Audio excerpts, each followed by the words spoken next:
like to support the channel. Also, you can do it by way of Patreon, Anchor, the clothing store, and also the shoe shop that is listed in the comment description below.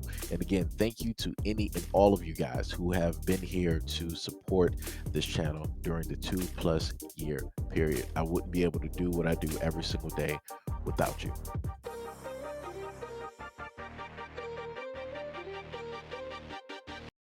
I've been with FedEx for 6 years now, and it just shocks me that in 2024 I'm still being told that there are certain towns that I can't deliver in. And when I ask why, they say they're sorry that people are the way they are, but I can't deliver there. And it's crazy because when I first started at FedEx in 2018, and my supervisor there, I was in Springfield, Illinois, and she told me, like, you can't go there. And I was like, huh? She's like, you can't go there. And I ain't too much think of it. And so I was delivering one day in a different town, and I had a late pickup. So I had a few hours to spare. So I'm like, I'll just drive over to the next town. It's like 12 minutes away. Like, I'll just go to the Walmart. You can always kill time at Walmart. I drive over to the Walmart. I walk in, and the looks I got made me immediately turn around, go back to my truck, and drive, the little 12, 13 minutes back to the town that I was in. And I parked in an abandoned parking spot, and I just sat in that abandoned parking spot for like 2.5 hours. And yeah, she's like, I'm sorry, but that's just the way they are. And then when I went to Wisconsin, I was cool. I always delivered to the rural areas, but then I had a guy, talk to me crazy, like, just real crazy. Anywho, and now I'm here, and it's a route that I can't do because I'm black. And it's not because I can't do the route, it's because of how the people in that town act, or how drivers have been treated in that town, the same color as me. So now they just stick to putting people in that town that look like those people. And that's so crazy because it's 2024. It's so crazy.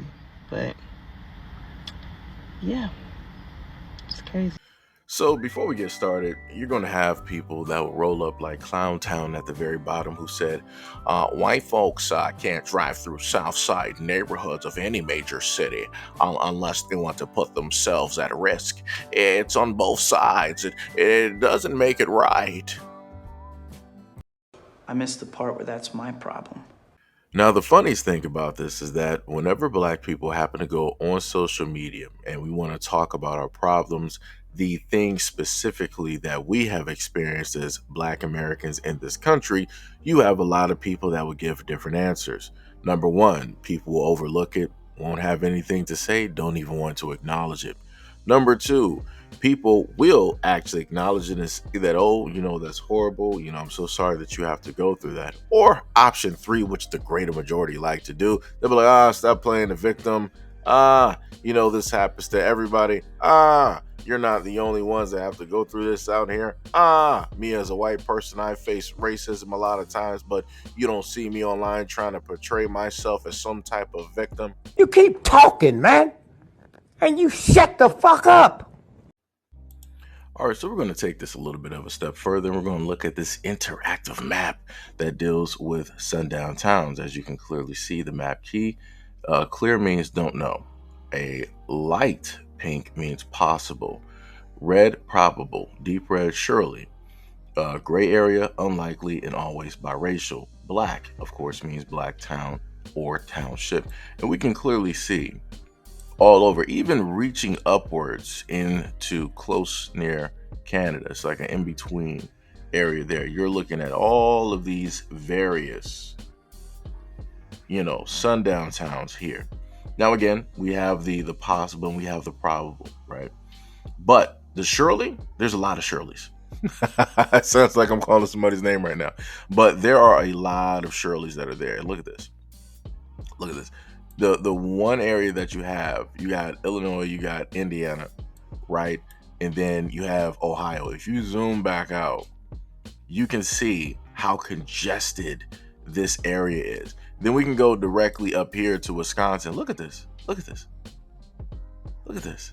That is ridiculous.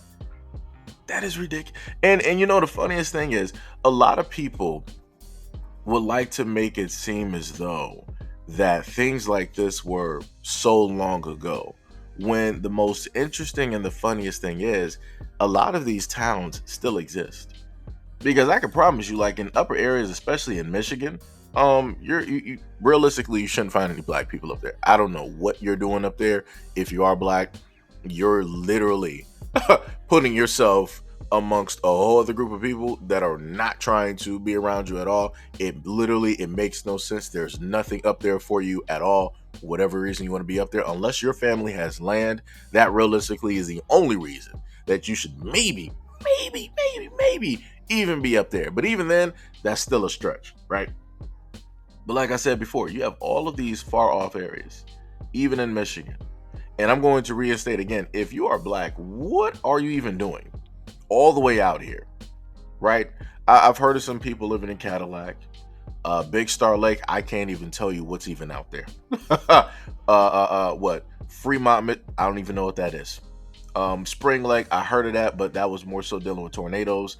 Coopersville, tornadoes. Rockford, I've heard of that off and on, still tornadoes. East Grand Rapids, I've heard of Grand Rapids. I've been up there. Holland, Michigan. Holland sounds too far. That sounds up north. That sounds like you're going to like Valhalla. It sounds like you're trying to reach heaven without any type of steps. I don't know what you would even be doing up there. Alpena, Michigan, again, tornadoes, bad weather. Hey, whatever that area is, I'm not even about to mess that up. Just going to be real with you. I don't even know who you are or who even lives out there. Bad Axe, Michigan, I've heard of that.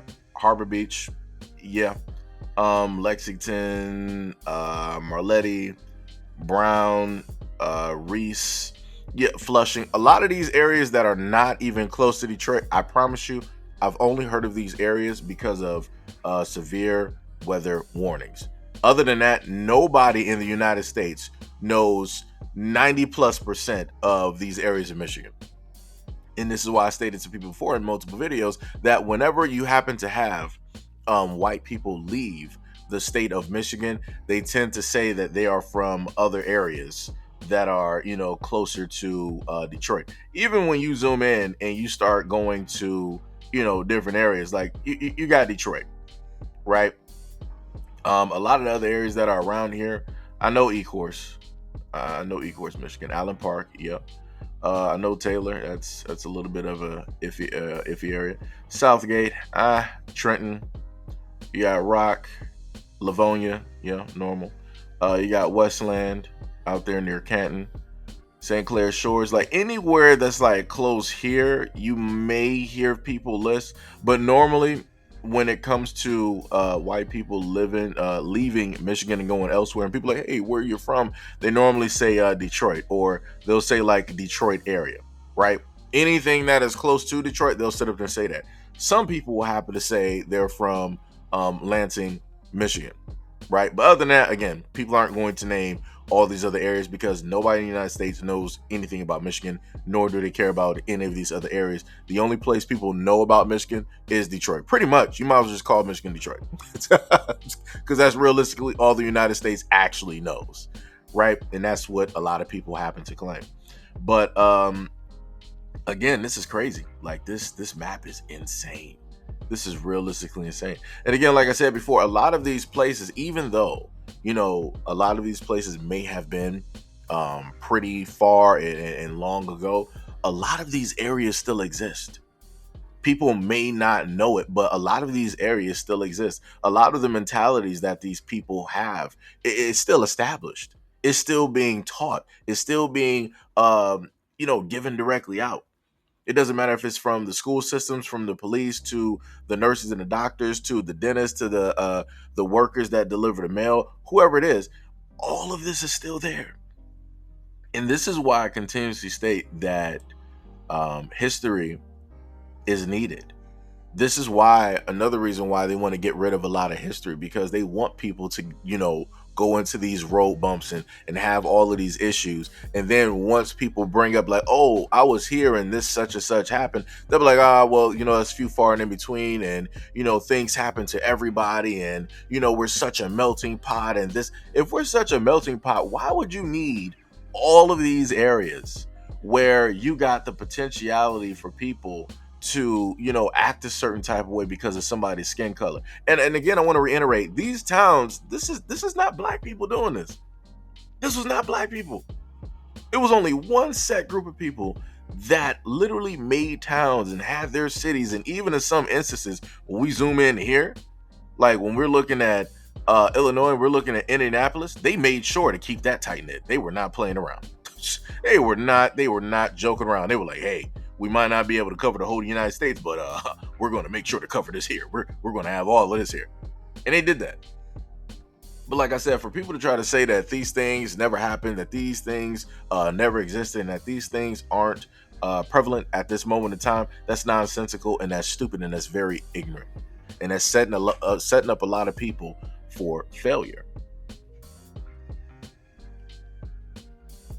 So let me just end it on this, because I see that one a little bit too long staying directly on the map. Like I said, history is very interesting. You can learn a lot, and you can spend hours upon hours upon hours, just specifically on one topic. The main thing is this, is that no matter how much of a melting pot America is or seems to be, you still have the past that plays a role directly in the present and in the future. No matter how much people want to try to split themselves or divide themselves from what the previous or the past generation did, as long as you continuously do that, you're leaving that note, you're leaving that marker still there for somebody else to pick it up and still carry that into the present and or the future.